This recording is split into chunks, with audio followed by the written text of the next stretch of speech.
उपचुनाव रो जो माहौल है वो सलूंबर में पूरी तरह शुरू हो गयो है। बीजेपी रा नरेंद्र जी मीणा मौजूद है। बाप और कांग्रेस जो वोट लाई थी, निश्चित रूप से हमें सोचने और विचार करने की ज़रूरत है संगठन को। क्या कहेंगे कि ज़्यादा मुश्किल किससे डील करना हो रहा है, बीजेपी से या कांग्रेस से? हमारे यहाँ वागड़ी में कहावत है कि राई रा भाव राते आया और सुबह उतर गया। आप पार्टी के विधायक की तरफ जाएंगे तो केवल उसकी पेंशन बन जाएगी जीवन भर की, और उसकी सैलरी जो मिलती है वो सैलरी का हकदार हो जाएगा। इससे ज़्यादा जनता को कुछ नहीं मिलना। तो आपको और सलूंबर की जनता के सामने मैं ये स्पष्ट करना चाहता हूँ, कांग्रेस का जो जिला बनाने के पीछे जो मन था वो केवल चुनाव जीतने का था। मैं बगावत नहीं करता, क्योंकि एक पार्टी प्लेटफॉर्म पे हमारी बात पहुंचाना ये और नाम भी है जो विधायक रहे हैं अमृतलाल जी, उनके बेटे का अविनाश मीणा का भी नाम यहाँ पर चल रहा है। मेरी बगावत कभी नहीं रहती है, मेरी गारंटी लेने वाले कार्यकर्ता हैं। उदयपुर संभाग रे सलूंबर में फिलहाल मैं लोग मौजूद हाँ, और अठे जो पूर्व में विधायक हाँ अमृतलाल जी मीणा वणारे निधन रे बाद स्वर्गवास रे बाद अभी जनता पे एक बार पाछी जिम्मेदारी आएगी है कि वणाने आपनो विधायक चुनना पड़ेगा, और जो भी वणाने ठीक लागे है वणारो जो भी वणाने लागे कि प्रतिनिधित्व करवाने लायक है वणाने में पचे अभी जयपुर भेजेगा। तो अभी उपचुनाव रो जो माहौल है वो सलूंबर में पूरी तरह शुरू हो गयो है। लोग इंतजार कर रहा है टिकट मिलवारो, नाम आवारो और पछे आगे जा रहे ताकि डिसाइड कर सके कि कड़ाने वड़ाने वोट जो है डालना है। जितना भी दर्शक है वड़ाने सामने राम राम नमस्कार खमागणी मुँह किंजल, और आप देख रहे हो जलको मेवाड़, और आपने ला रहे बीजेपी रा नरेंद्र जी मीणा मौजूद है जनाना जे जो फिलहाल एक प्रबल दावेदार मानिया जा रहा है बीजेपी टिकट मिलवारा। आपका हमारे चैनल पे बहुत बहुत स्वागत है सर। धन्यवाद जी। उपचुनाव की हम लोग बात कर रहे हैं। अभी जो हमारे बीजेपी से विधायक थे अमृतलाल जी मीणा, उनके स्वर्गवास के बाद एक बार फिर से अब सलूंबर में चुनावी माहौल है, और आपका नाम प्रबल दावेदारों में टिकट मिलने में लिया जा रहा है, आगे के शफ्त में लिया जा रहा है। शुरू मैं इस चीज़ से करना चाहूँगी कि बीजेपी मुझे तो नहीं लगता कि इस सीट को खोना चाहेगी। ऐसे में नरेंद्र जी आपका नाम सबसे आगे है।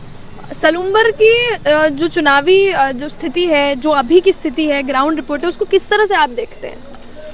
सलूंबर की ग्राउंड की स्थिति अभी 2023 के जो चुनाव हैं, हमको विधानसभा चुनाव लड़ने के लिए हमको उसी को आधार मानना पड़ेगा। तो उस समय भारतीय जनता पार्टी को इस विधानसभा से 80,000 वोट मिले थे और कांग्रेस को 65,000 वोट मिले थे, और यहाँ पे क्षेत्रीय पार्टी है बाप पार्टी, उसको 51,400 वोट मिले थे, और हमारे दिवंगत विधायक 14,500 वोटों के आसपास में यहाँ से विजयश्री रहे थे। हमारे विधानसभा क्षेत्र में 89 पंचायतें हैं और 299 बूथ है। हमारे पार्टी का जो मैकेनिज़्म है, कार्यकर्ता है, वो नीचे तक जुड़ा हुआ है। बूथ पे टीमें बनी हुई हैं, और पन्ना तक हमारे संगठन ने पन्ना प्रमुख और पन्ने की समितियां, उस पन्ने में कितने मतदाता हैं और उस मतदाताओं को मतदान तक लाने तक की जिम्मेदारी किस कार्यकर्ता की है, इतना माइक्रो संगठन का काम है।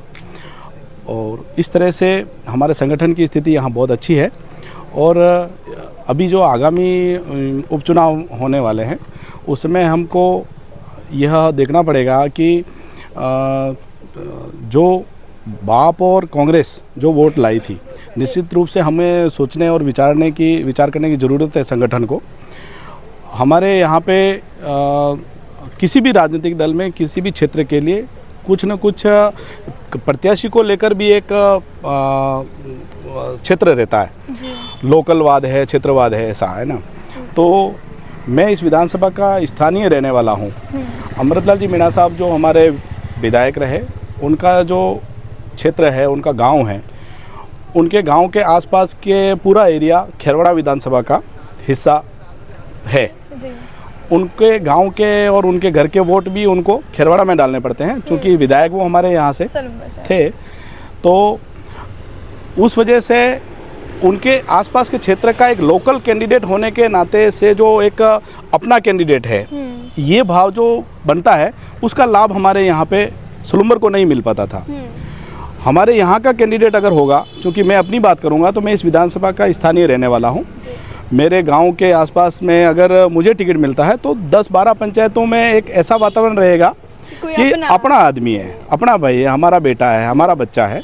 ये भाव जब चलता है तो एक दिली मतलब यूँ अटैचमेंट होता है। बिल्कुल। उस अटैचमेंट के कारण कई सारी चीज़ें हैं जो हमको बहुत आसान चुनाव के अंदर आसानी से हो जाती है। जी हम यहाँ देख रहे हैं कि यहाँ पर बीजेपी जो है वो तो मतलब कर ही रही है अपना काम ग्राउंड लेवल पर, जैसा कि आप बता रहे हैं, लेकिन इसके अलावा एक और राष्ट्रीय पार्टी यानी कि कांग्रेस और एक क्षेत्रीय पार्टी बीएपी, दोनों अपनी प्रबल दावेदारी रख रहे हैं जिसको नकारा नहीं जा सकता है। क्या कहेंगे कि ज़्यादा मुश्किल किससे डील करना हो रहा है, बीएपी से या कांग्रेस से?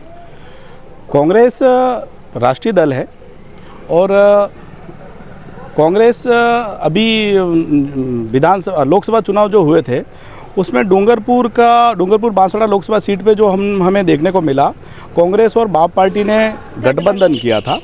तो जैसा हम पहले ही कहते थे 2018 के चुनाव में 2 विधायक बाप पार्टी के जो उस समय बीटीपी के नाम से जीत के गए थे, तो उस समय सचिन पायलट और अशोक गहलोत की जो कुर्सी के लिए रसाकसी चली थी, उस वजह से उन विधायकों के भाव बढ़े थे, मतलब उनकी मांग बढ़ गई थी। अपने हमारे यहाँ वागड़ी में कहावत है कि राई रा भाव राते आया और सुबह उतर गया। तो एक इस कहावत है कि घर के पीछे पता लगा चोर आए हुए हैं और घर के मालिकों को पता लग गया पीछे हमारे घर के पीछे चोर छुपे हुए हैं और हमारे घर में डाका डालने वाले हैं। तो उन चोरों को सुनाने के लिए पति पत्नी ने एक योजना बनाई कि घर में सोने चांदी के जेवर हैं, वो लूट के ले जाएंगे। तो उन्होंने बाहर राई पड़ी थी, सरसों पड़ा था बाहर, तो उन्होंने सुनाने के लिए बोला कि राई बहुत महंगी हो गई है। अच्छा। बाजार में गए थे तो राई के भाव सोने से ज़्यादा महंगे हो गए। ठीक है, तो उन्होंने सुन के और बाहर से राई की घाटे बांधे के लेके चले गए और फिर वो बाजार में बेचने के लिए गए तो किसी ने महंगे भाव से खरीदी नहीं, तो वापस घूम फिर के उनके पास में आए राई बेचने के लिए। तो उन्होंने कहा कि राई के भाव तो रात को आए, सुबह उतर गए। हाँ, तो ये जो उनके भाव आए थे सचिन पायलट और अशोक गहलोत के कारण से वो उस समय उतर गए। और थोड़ा बहुत विधानसभा चुनाव में थोड़ा बहुत युवाओं को भ्रम हुआ था कि वैसा ही ट्रेलर कहीं यहाँ पे सरकार में सीटें कम पड़ेगी, ऐसा कुछ होगा तो हो जाएगा। तो जब ये चुनाव हुए तब उन्होंने पूरी ताकत लगा दी, ऐसा कुछ हुआ नहीं। भारतीय जनता पार्टी की स्पष्ट बहुमत की सरकार बन गई और उनको बाप पार्टी के विधायकों को किसी ने पूछा नहीं।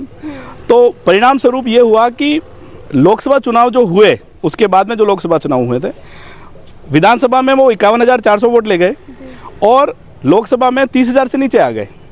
तो उतने ही समय में ये चीज़ हो गई।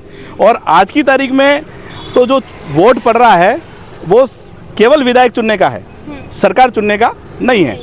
और जो राजनीतिक विधानसभा और लोकसभा के चुनाव होते हैं या तो प्रधानमंत्री चुनने के लिए होता है या फिर मुख्यमंत्री चुनने के लिए होता है। अभी सिर्फ विधायक, केवल विधायक चुनना है। और वो विधायक जनता भी समझती है, युवा और ट्राइबल के युवा भी ज़्यादा अच्छे से समझते हैं कि उस पार्टी का विधायक चुनेंगे जिसकी सरकार है, तो हमारे क्षेत्र में काम होगा। राजनीति काम के लिए होनी चाहिए, विकास के लिए होनी चाहिए। केवल उस व्यक्ति की तरफ जाएंगे तो अगर बाप पार्टी के विधायक की तरफ जाएंगे तो केवल उसकी पेंशन बन जाएगी जीवन भर की और उसकी सैलरी जो मिलती है वो सैलरी का हकदार हो जाएगा। इससे ज़्यादा जनता को कुछ नहीं मिलना है। ये चीज़ यहाँ की जनता समझती है और ट्राइबल का युवा भी समझता है। तो इसलिए मुझे लगता है कि ऐसी कोई चुनौती भारतीय जनता पार्टी के लिए नहीं है। हाँ, तो कहीं ना कहीं ऐसा लग रहा है कि सरकार में क्योंकि बीजेपी है तो कहीं ना कहीं आसान रहेगा इस जगह पे चुनाव लड़ना। सलूम्बर को लेकर जब भी बात होती है तो एक सबसे बड़ा कंफ्यूजन ये क्रिएट होता है कि कांग्रेस आई, सलूम्बर को जिला घोषित कर दिया, बीजेपी ने उस पर एक क्वेश्चन मार्क लगा दिया कि जिला बनना चाहिए नहीं बनना चाहिए। तो कहीं ना कहीं एक कन्फ्यूजन का माहौल जो है वो क्रिएट हुआ। तो क्या ये जो बात है ये बीजेपी के लिए नुकसानदायक हो सकती है कि कहीं ना कहीं बीजेपी इस समर्थन में नहीं है कि सलूम्बर को जिला बनाया जाए? ये आप गलत कह रहे हैं कि बीजेपी इस पक्ष में नहीं है कि सलूम्बर को जिला बनाया जाए, ये बात गलत कह रहे हैं। तो आपको और सलूम्बर की जनता के सामने मैं ये स्पष्ट करना चाहता हूँ, कांग्रेस का जो जिला बनाने के पीछे जो मन था वो केवल चुनाव जीतने का था, विकास नहीं था। सलूम्बर को जिला बनाने से हम किस तरह से सलूम्बर जिला हम राजस्थान में एक अपनी पहचान बनाएगा, भारत में अपनी पहचान बनाएगा, ऐसा कुछ नहीं था। केवल क्या था, चुनाव जीतना है। बार बार चुनाव हार रहे थे तो एक ऐसा सगुफा छोड़ दो जिसकी वजह से कांग्रेस यहाँ से चुनाव जीत जाए। भारतीय जनता पार्टी इस बारे में हमारी मुख्यमंत्री जी ये कह चुके हैं और इसका रिव्यू चल रहा है। और रिव्यू का मतलब जिला बंद करना नहीं है, समाप्त करना नहीं है, जिला जिले जैसा होना चाहिए। पहले यह उपखंड था, उस समय खेरवाड़ा भी इस उपखंड में था और लसाड़िया दरियावत भी इसके अंदर था उपखंड में। और अब जिला है तो उसमें खेरवाड़ा भी नहीं है, ऋषभदेव भी नहीं है और इधर साबला भी नहीं है इसमें, ठीक है ना। तो ये आज की तारीख में जिला है ना। तो इस बात का रिव्यू हो रहा है कि इसको क्या रूप दिया जाएगा, कैसा ज्योग्राफिकल बाउंड्रीज होनी चाहिए, उस बारे में फिलहाल किया जा रहा है। सलूम्बर की अगर हम बात करते हैं और अगर आप आगे चल के आपको जो बीजेपी है टिकट देता है और आप विधायक बनते हैं तो क्या विजन लेकर सलूम्बर का आप चल रहे हैं, क्या चीज़ों की कमी है जिसकी पूर्ति आप करने वाले हैं? हमारे सलूम्बर में रोजगार के बहुत ही आवश्यकता है। रोजगार क्षेत्र में हमें कुछ सोचने के विचार करने की, प्लानिंग करने की ज़रूरत है। यहाँ पे रिको इंडस्ट्रीज आवे और कई फैक्ट्रियाँ लगे जिससे हमारे यहाँ के युवाओं को यहीं पे नौकरी मिल सके। हमारे यहाँ का बहुत बड़ा युवा वर्ग है जो बेरोजगार है और वो पलायन कर चुका है, यहाँ से बाहर नौकरी के लिए जाता है। अहमदाबाद और मुंबई में बहुत बड़ी संख्या में हमारे यहाँ के युवा वहाँ पे नौकरी करते हैं, तो उनको हमारे यहाँ पे ही रोज़गार उपलब्ध कराया जा सके, इस दिशा में सबसे ज़्यादा मेरा फोकस रहेगा। दूसरा, हमारे क्षेत्र के अंदर स्कूल है, गाँव में सब स्कूल पहुँच गई है, क्योंकि स्कूलें भी पहुँची है तो भारतीय जनता पार्टी की सोच और विचार के कारण ही पहुँची है। 2003 से 8 की जो वसुंधरा सरकार थी, उन्होंने एक आदेश में हर गांव तक 10वीं तक स्कूल दिया और 8 से लेकर 13 तक गहलोत साहब की सरकार रही तो उस काम को उन्होंने आगे नहीं बढ़ाया। 13 में जब वसुंधरा जी फिर से मुख्यमंत्री बने 13 से 18 में, तो एक आदेश में पूरे राजस्थान के अंदर सब स्कूल 12वीं तक करने का काम किया। तो भारतीय जनता पार्टी की सोच एक आदेश में होती है, सब चीज़ें ऐसी होती है। PMGSY रोड है वो अटल जी की देन है, हर गाँव में एक आदेश से हर गाँव के अंदर डामरीकरण, सड़क पहुँचाने की योजना, ऐसे सारे काम भारतीय जनता पार्टी के शासनकाल में हुए हैं। तो मेरा ये मानना है कि इस क्षेत्र के अंदर इसी तरह के काम, जैसा रोड हुआ, जैसा स्कूल का हुआ, वैसे काम हुए हैं। फिर भी क्वालिटी एजुकेशन के लिए आज स्कूल, बहुत सारे ऐसे स्कूल हैं जहाँ पे बच्चों के अनुपात में वहाँ पे शिक्षक नहीं है और उसके अलावा और अच्छे जो स्टूडेंट हैं, हमारे जो प्रतिभावान स्टूडेंट हैं, उनके लिए और अलग कुछ विचार करना चाहिए, क्वालिटी एजुकेशन हमारे क्षेत्र में लाना चाहिए। ये सब चीज़ें मेरे मन में है। आप आगे काम करने वाले हैं।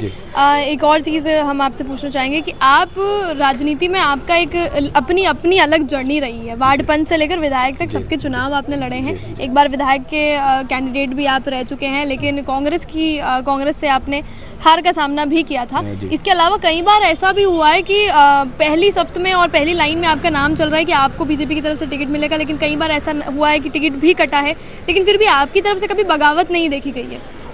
मैं बगावत नहीं करता, क्योंकि एक पार्टी प्लेटफॉर्म पे हमारी बात पहुंचाना ये हर कार्यकर्ता का अधिकार है और पार्टी आलाकमान जब निर्णय करता है तो कई सारी चीज़ें देख के और फिर निर्णय करता है। तो जो संगठन निर्णय कर लेता है उस पर कभी मैं सवाल नहीं खड़े करता। मैं 2008 का विधानसभा चुनाव लड़ा था। उस समय शायद राजस्थान का मैं एक पहला उदाहरण होऊंगा जो वार्ड पंच था और वार्ड पंच से मुझे विधायक का टिकट मिला। अपने आप में मेरे लिए गौरव का विषय था वो कि बहुत बड़ा टिकट मिला। और मैं अभी मेरी 45 साल उम्र है, 45 प्लस हुआ हूँ मैं अभी, और उस समय मैं 27 साल की उम्र का था। तो मेरे लिए इस पूरे क्षेत्र के लिए, क्षेत्र में पहचान बनाना, जो पहचान होनी चाहिए वैसी मैं समझता हूँ मेरी कमी थी उसमें, और जिसकी वजह से मैं रिजल्ट नहीं दे पाया। तो मैंने उस दिन से गांठ बांधी कि हमें ऐसे टिकट लाना नहीं है, टिकट जनता बोले और कार्यकर्ता दिलाए, कार्यकर्ता बात आगे पहुंचाए जिससे टिकट आवे। तो मैं दिल जीतने का प्रयास निरंतर करता रहा और मेरा उसके बाद में मैंने कभी दावेदारी नहीं की, ना तो 18 में की ना 23 में की। दावेदारी कार्यकर्ता करते हैं, तो जब दावेदारों को इकट्ठा करने के लिए अगर कहते हैं तो आप मेरा इंटरव्यू ले रहे हो आप, तो वैसे मुझे भी जाके खड़ा होना होता है। तो इस वजह से मेरा नाम चला और इतना सब यात्रा रही। मैं 2 बार पंचायत समिति सदस्य रहा। संगठन में मैंने बहुत काम किया है। 2016 से 19 तक मैं देहात जिले का महामंत्री था, जिला उपाध्यक्ष भी रहा। और संगठन की जो अभियान चलते हैं उसमें हमारा विधानसभा चुनाव से पहले जनजाति सामाजिक संपर्क अभियान हमारे संगठन महामंत्री जी चंद्रशेखर जी आदरणीय भाई साहब के नेतृत्व में चल रहा था, तो उनके निर्देशन में, तो उसमें मैं प्रदेश का सह संयोजक के नाते भी मैं काम देख रहा था।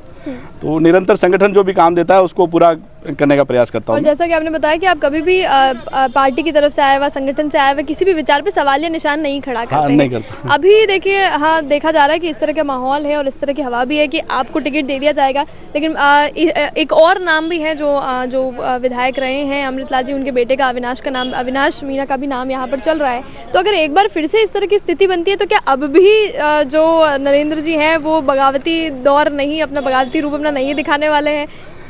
मेरी बगावत कभी नहीं रहती है, मेरी गारंटी लेने वाले कार्यकर्ता हैं। कोई भी पूछेगा, आप ये इंटरव्यू आज साक्षात्कार मेरा ले रहे हैं, मेरी जगह आप किसी और का लेके पूछेंगे क्या आप नरेंद्र जी को जानते हो और नरेंद्र जी को टिकट नहीं मिलेगा तो वो क्या करेंगे, तो वो कहेंगे कि नरेंद्र जी एक अनुशासित कार्यकर्ता है। संगठन विचार करेगा, संगठन सब समझेगा। हमारे विधायक जी जब उनको इस बार टिकट मिला था तो 2023 में घोषणा हुई, तो बहुत मेहनत करते हैं हम, सब कुछ रहता है। जब टीवी पे नाम आता है तो एकदम से खबर वो पढ़ते हैं, उस समय झटका लगता है, पर उस झटके से तुरंत संभालना पड़ता है। संभल के मैंने उनको 15 मिनट के अंदर उनको फ़ोन कर दिया था कि विधायक जी बधाई। तो उनके शब्द थे कि अब जो भी निर्णय आलाकमान का आप सबका हो गया है, आप सबका साथ रहे। आने वाले समय में लोकसभा चुनाव आ रहे हैं और निश्चित रूप से आप इतने समय से काम कर रहे हो तो बहुत सारी जगह है, ऐसा कुछ बहुत सारी जगह है, बहुत अवसर है। मैंने कहा कोई बात नहीं। तो फिर जब चुनाव प्रचार प्रारंभ हुआ तो बड़ी बड़ी मीटिंगों में, बड़ी सभाओं में, नुक्कड़ सभाओं में कई कार्यकर्ताओं में जहाँ नाराज़गी थी, क्योंकि वो विधायक रहे थे 13 से 18, 2 बार विधायक रह गए, तो नेचुरल कोई कार्यकर्ता किसी गांव में उनसे नाराज़ भी होंगे। तो मुझे ये बताया कि वहाँ एक सकतड़ा गांव है, वहाँ पे कार्यकर्ता नाराज़ हैं और वो नरेंद्र जी आएंगे तो अच्छा। तो चुनाव का अंतिम दिन था, मैं वहाँ पहुँचा तो बड़ी संख्या में माताएं, बहनें, युवा कार्यकर्ता, गांव के नागरिक, सब लोगों ने मेरा, जैसे मेरे को ही टिकट मिला हो वैसे स्वागत करके और मेरी बात सुनी। तो मैंने उनको कहा कि हमारे लिए प्रत्याशी महत्वपूर्ण नहीं है, हमारे लिए हमारे केंद्र बिंदु में नरेंद्र मोदी हैं, है ना।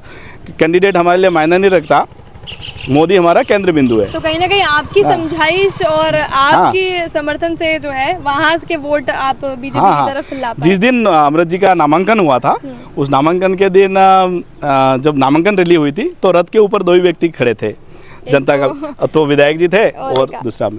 तो मैं ये भी समझ सकता हूँ कि उस समय मैं कंपटीटर था और जनता में एक अच्छा वातावरण बनाने के लिए मुझे यूं ही चढ़ाया हो, माना कि। तो विजय जुलूस जब निकला चुनाव जीतने के 7 दिन बाद में, तो विजय जुलूस में जब वो रथ प्रारंभ हुआ, वो ऊपर खड़े थे तो मैं नीचे चल रहा था, तो विधायक जी ने मुझे किसी कार्यकर्ता को बोल के ऊपर बुलाया और फिर मुझे ऊपर खड़ा किया। उन्होंने कई बार कई जगह ऐसा कहा कि बहुत सारे मेरे यहाँ पे मैंने बहुत सारे लोगों को, ट्राइबल के लोगों को आगे बढ़ाया जो आज मेरे सामने खड़े हो गए या फिर मेरा साथ नहीं दे रहे हैं। नरेंद्र के लिए मैंने ज़्यादा कुछ किया नहीं, पर वो आज मेरे साथ खड़ा है, ये उनके शब्द थे। तो अविनाश जी के बारे में, अच्छे वो विधायक जी के पुत्र हैं और हमारा सबसे व्यवहार अच्छा है। संगठन जो निर्णय करेगा वो सोच समझ के करेगा और जो निर्णय करेगा वो मेरे लिए सर्वोपरि है। जी बिल्कुल। आखिरी सवाल इंटरव्यू के अंत में मैं आपसे पूछना चाहूँगी, जो सलूम्बर के लिए ही है। सलूम्बर के अगर आप विधायक बनते हैं तो मुझे सिर्फ 3 पॉइंट्स में समझाइए कि सलूम्बर को क्या फ़ायदा आपसे मिलने वाला है। सलूम्बर विधानसभा में अभी हमारे यहाँ पे एक बहुत बड़ी योजना स्वीकृत हुई है, जिसमें जैसमंद हमेशा इतना बड़ा झील है जो विश्व प्रसिद्ध है और कम बारिश होती है तो वो खाली रह जाता है और यहाँ से पानी उदयपुर भी जाता है और इधर माही का जो बांध है वो माही का पानी बह के समुद्र में चला जाता है। तो माही का पानी जाखम में और जाखम से वापस सलूम्बर जैसमंद को भरने की योजना का पैसा स्वीकृत हुआ है। उसको द्रुत गति से उसको कराना, और क्योंकि इतनी बड़ी योजना है एकाएक नहीं होगी, समय लगेगा, पर उसमें लग के और उसको कराना और जल्दी से जल्दी जैसमंद भरा रहे।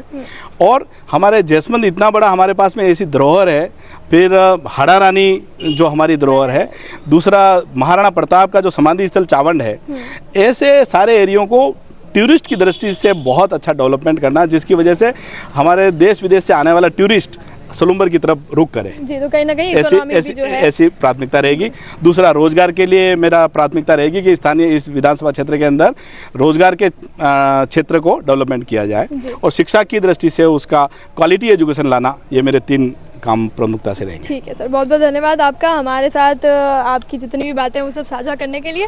तो सलूम्बर की जो हमारी जनता है विधानसभा की, उनसे मैं कहना चाहूँगी कि अगर नरेंद्र जी आपके विधायक बनते हैं तो 3 फायदे जो मैं आप तक पहुँचाना चाहती थी वो मैंने आपको बता दिया कि टूरिस्ट विजन से जो है यहाँ पर ग्रोथ करने की बात करी जाएगी, शिक्षा की बात नरेंद्र जी कर रहे हैं, और इसके अलावा रोज़गार की बात ये कर रहे हैं। अब आप लोगों की बारी है फिर से एक बार चुनने की, किसे विधायक बना के आप जयपुर तक बिठाएंगे, और उससे पहले जो है टिकट का इंतज़ार सब लोग कर रहे हैं। आपको कितने % चांसेस लगते हैं कि बीजेपी से टिकट जो है वो नरेंद्र जी को मिलना चाहिए, क्योंकि एक लंबा समय इंतज़ार में आपने निकाला है।